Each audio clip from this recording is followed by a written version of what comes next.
somewhere in San Antonio, Texas. Right now, there is a Belgian Malinois puppy sitting in a family's living room, being taken to the grocery store, meeting neighborhood kids, riding in a car for the first time, and that puppy has no idea that in 7 months, it is going to begin one of the most demanding training programs in the United States military. Today, we are going to walk through exactly what that journey looks like. From the moment a puppy is born inside the Department of Defense's own breeding program, all the way to the day it graduates as a certified military working dog. And the transformation that happens in between is unlike anything else in the entire American Armed Forces.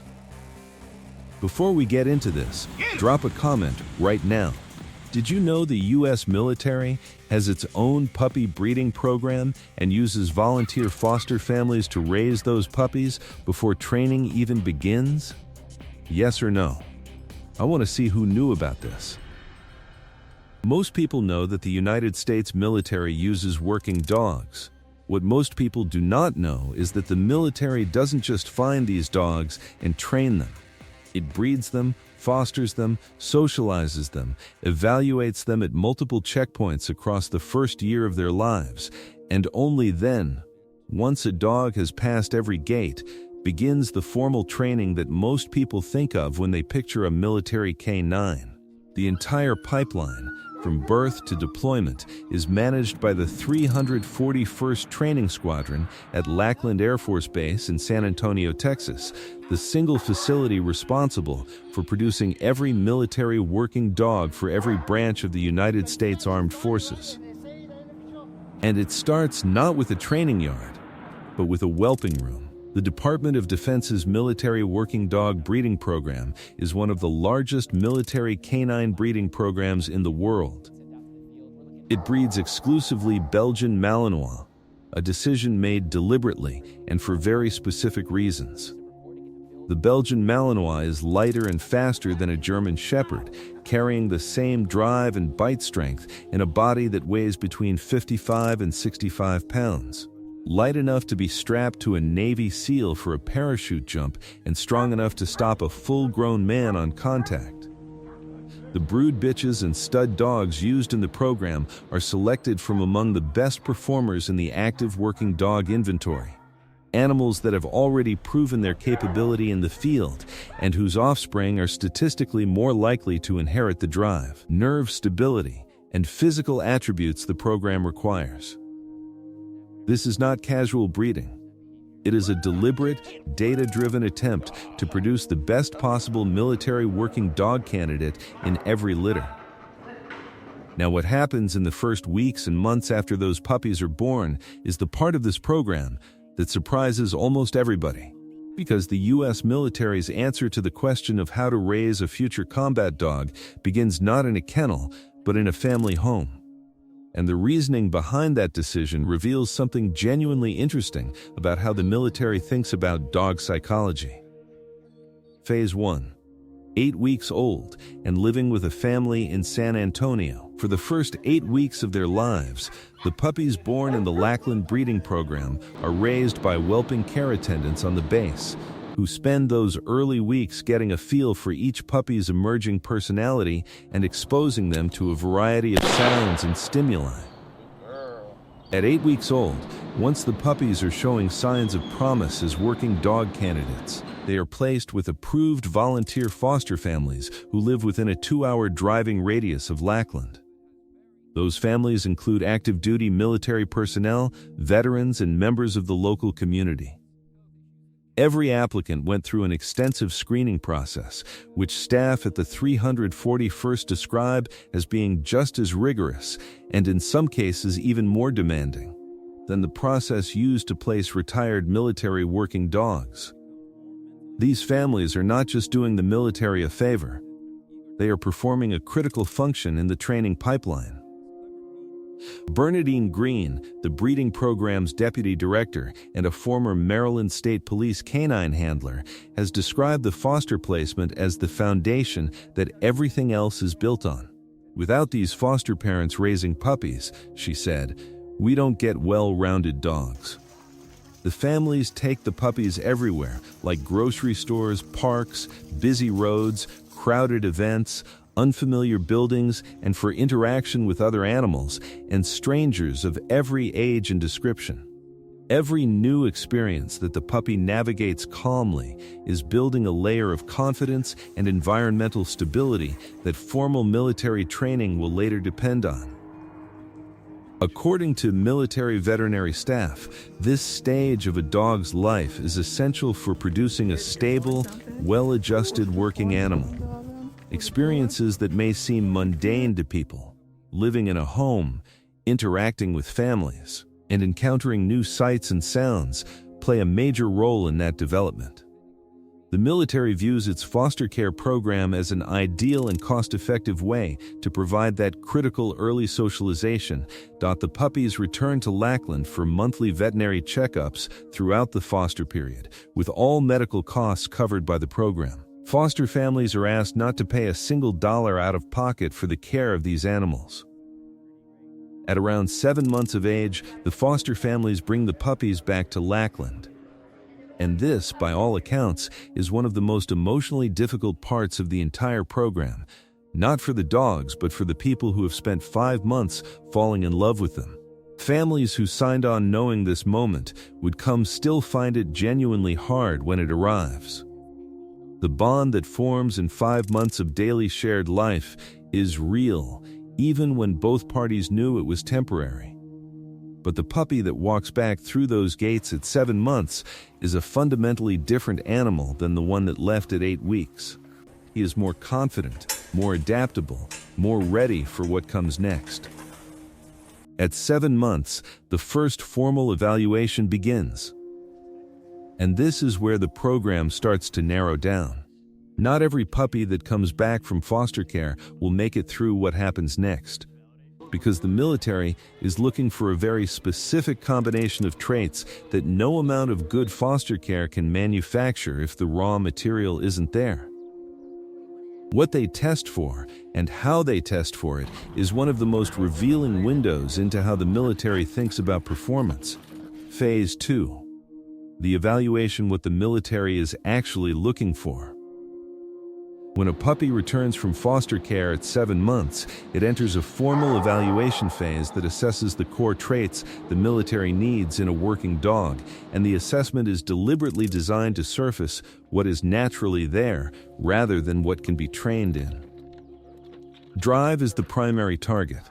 The evaluators are looking for prey drive, the instinct to chase and pursue; play drive, which is an obsessive desire to engage with toys and games that the training program will later use as the engine behind detection work; and nerve stability, which is the capacity to encounter something startling or stressful and recover quickly without shutting down. A dog that has all 3 of these traits in sufficient quantity is a dog the program can work with. A dog that is missing any one of them, regardless of how well it was socialized or how healthy it is a dog that will hit a wall somewhere in the training pipeline. The evaluation also looks closely at what the military calls environmental soundness, which is the dog's ability to operate confidently across a wide variety of settings without becoming distracted or anxious. Evaluators expose the puppies to new surfaces, unfamiliar sounds, sudden loud noises, and situations designed to produce mild stress, watching not for whether the dog reacts, but for how quickly it recovers. A dog that pauses at a startling noise and then immediately goes back to playing is showing exactly the kind of resilience the program needs. A dog that shuts down, refuses to re-engage, or becomes avoidant in a new environment is showing the evaluators something they cannot train away. At 1 year of age, the dogs are evaluated again by the veterinary team, with any health or structural concerns that might compromise long-term performance, disqualifying a dog from the program at that point. The dogs that pass both evaluations move on to the formal training course. The ones that do not are cleared for adoption. The adoption process for these animals is a story worth telling on its own. Phase 3. The training course, 6 months, that build a weapon. Formal training at the 341st Training Squadron runs approximately 6 months and is, by any reasonable measure, one of the most intensive animal training programs in the world. The curriculum is built around 2 core mission profiles: patrol work and detection. Almost all dogs that go through Lackland are trained to be dual-purpose, meaning certified in both detection and patrol, because a dog that can only do one of those things is half as useful to the unit it is assigned to. Detection dogs sent into the field for explosives must maintain a 95% find rate, while those certified for narcotics must hold a 90% rate. These are not guidelines. They are the floor below which a dog cannot be deployed. Detection training begins with odor imprinting, a process built entirely on the dog's play drive rather than on compulsion or correction. A handler works obsessively with the dog using a single toy, typically a white towel or a rubber Kong, until the dog is nearly frantic in its desire for that object. Then, gradually, that object is infused with a target odor, an explosive compound or a drug profile. The dog begins to associate the smell with the toy and, by extension, with the game it loves most. From that point, finding the target odor is not work for the dog. It is the most exciting thing in the world. That psychological foundation is what produces detection dogs that search with genuine enthusiasm rather than trained compliance. And enthusiasm, in a detection context, means accuracy. Patrol training runs in parallel, building the controlled aggression, tactical obedience, and off-leash reliability that the dog needs to function in a law enforcement or combat role. Handlers are trained alongside their dogs in a 17-week advanced individual training course for Army handlers, covering police methods, dog handling techniques, canine first aid, and the silent hand signal communication systems used in covert operations where verbal commands are not an option. The Army also offers a patrol explosive detector dog enhanced course, known as PED-E, for experienced handler dog teams who need to develop full off-leash search capability, giving the dog the ability to operate at a safe standoff distance from its handler when searching an area for explosives. As one PED-E instructor put it, when a dog is searching on a 30-foot leash and finds a device, the furthest the handler can be is 30 feet from that explosive. The off-leash capability changes that equation entirely. Now here is the piece of the training program that most people find genuinely surprising, because the most important thing the military trains during those 6 months is not a skill. It is a relationship, and the way that relationship is built and why it matters more than any individual trained behavior is the part of this story that every handler will tell you first if you ask them what actually makes a military working dog team work. The bond, the thing training cannot shortcut. Every military working dog handler, every kennel master, every special operations officer who has ever deployed alongside a canine team will tell you the same thing if you push them on what actually separates a good team from a great one. It is the bond between the handler and the dog. Not the training, not the equipment, not the dog's individual capability. The bond. Because all of the trained capability in the world only functions in the field through the mechanism of that relationship, and a relationship like this one cannot be built in a classroom or read from a manual. Army handlers bunk with their dogs on deployment. They feed them, groom them every day, exercise them, train with them, spend more waking hours alongside them than alongside any human colleague. That daily shared life builds something that experienced handlers describe as a kind of wordless communication that develops over months of close work, where the handler starts to read the dog's body language the way most people read the words on a page. The subtle change in a dog's gait signals a detection before any formal alert is given. The second glance at a patch of ground tells a handler to halt the patrol and call in an engineer team. The slight shift in breathing reveals the dog has picked up a scent in the air. These are the small cues handlers learn to recognize. These are signals so subtle that missing them can mean overlooking a threat. These are not behaviors the dog was trained to perform. They are the natural expressions of an animal doing its job, filtered through a handler who has spent hundreds of hours learning to interpret them. That interpretive skill is what turns a well-trained dog into a reliable operational asset, and it is built one day at a time across months of shared routine that most people outside the program never think about. The graduation, what it means to earn that certification. When a dog completes the training pipeline at Lackland and passes its final certification, what the military has produced is not just a trained animal. It is a fully certified member of a weapon system for the 341st Training Squadron.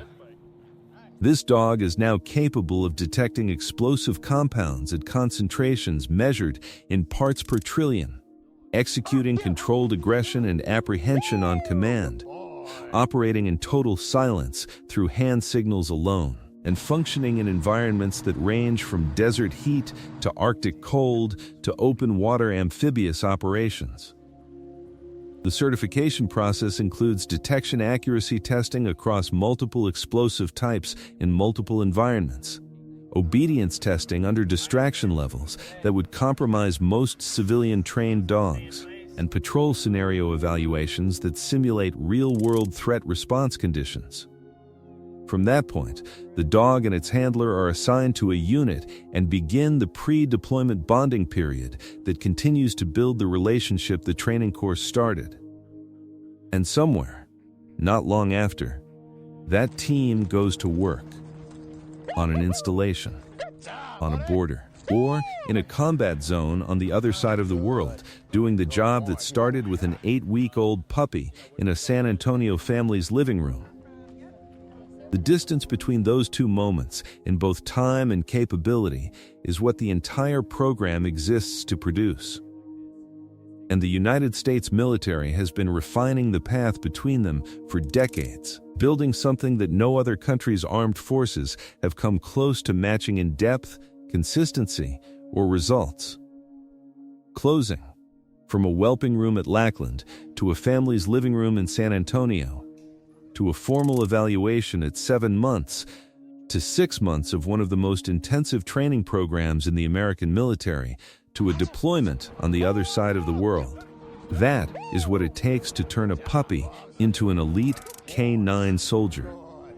Every step of that journey was designed deliberately, refined through decades of real-world operational experience, and built on a philosophy that these animals deserve to be prepared as carefully and as thoroughly as any other member of the fighting force they serve alongside.